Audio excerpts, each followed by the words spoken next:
Hey friends, welcome back to the channel. Quickly, I'm going to show you how to use four-wheel drive in a Toyota Tundra. This will also work in the Toyota Sequoia. Here we go. So first of all, this is your switch right here. It's in two-wheel drive. That's what you're going to use most of the time. To go into four-wheel drive, you just simply click over like that. This light right here is blinking, right, for HI, for high. When it's blinking, it's trying to engage the four-wheel drive. It has not engaged it yet. When it goes solid, that means it's engaged. So I'm going to put the car, now I had it in park, and as I'm moving, they call it shift on the fly because it's gonna engage when the vehicle is moving. So if you are stopped and parked and you're trying to put it in four-wheel drive and it's not working, then go ahead and put it in neutral, actually put it in drive, and let the car roll forward a little bit. Now, one thing nice about this on the fly four-wheel drive is you could be going 50 miles an hour and the road seems to be slippery, whatever, it's snowing, mud, dirt, and you can actually engage that four-wheel drive going all the way up to, I believe it's 62 miles an hour.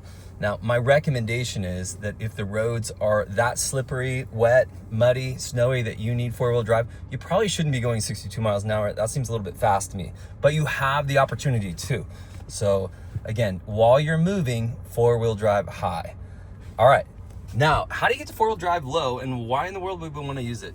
When you go to four-wheel drive low, it goes to a different gear ratio, and it helps you by getting more torque.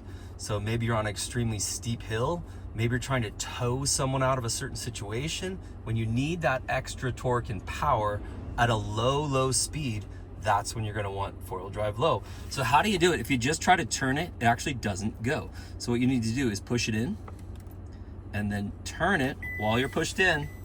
And also, your vehicle needs to be in neutral. So you need to have the brake pressed in neutral. It's blinking four-wheel drive low. So that means it's trying to engage that four-wheel drive low. And whoops, I put it into drive. And if I put it in drive, it's not gonna engage. No, has to be in neutral. And the vehicle needs to be stopped. So you're stopped in neutral, foot's pressing on the brake. You heard it stop beeping. That means we're in four-wheel drive low. The light came on and stayed on. That means we were officially in four-wheel drive low. So now that I'm officially in four-wheel drive low, I come back over to here, put it into drive, and now I'm ready to go. So to disengage these, right, we're gonna wanna go back into neutral down here. And again, we're gonna be stopped. The vehicle is stopped, go into neutral, your foot is on the brake the whole time. Now we're gonna go back over to here and we're gonna push it back over. Four-wheel drive high, and you can see it's switching right now. Well, it already did it from the low to the high. Now that you're in high, let's turn it one more time and put it into two-wheel drive. So the two-wheel drive is blinking. It's trying to get out of two-wheel drive. I'm sorry, it's trying to get out of four-wheel drive back into two-wheel drive. Now, my foot's on the brake and we're in neutral. So what the vehicle wants to do is it's waiting for me to go into drive, shift on the fly. So that means that the vehicle is moving. So I'm gonna go down into drive. Now it's still not going off because I'm stopped with my foot on the brake. So now I'll gently go forward and you'll see it disengage going back into that two-wheel drive. And there it is back into the two-wheel drive. So no light there. And this is again at the two-wheel drive. So that means we're in good shape. Now here's a couple tricks. Sometimes the trucks get stuck in four-wheel drive and don't want to go back to two-wheel drive. If it does that, or if you know your truck is prone to it, maybe it's a little bit older and you know sometimes it gets a little sticky when it's going in and out of four-wheel drive, I strongly suggest that you're not trying to do those at highway speed. Be on the side of the road trying to see if you can help it along. And here's what I mean by help it along.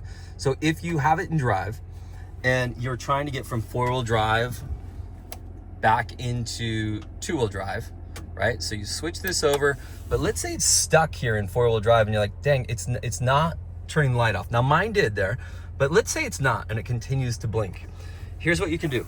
Try, again, my foot's on the brake, we're stopped here, so you can try rolling forward a little bit.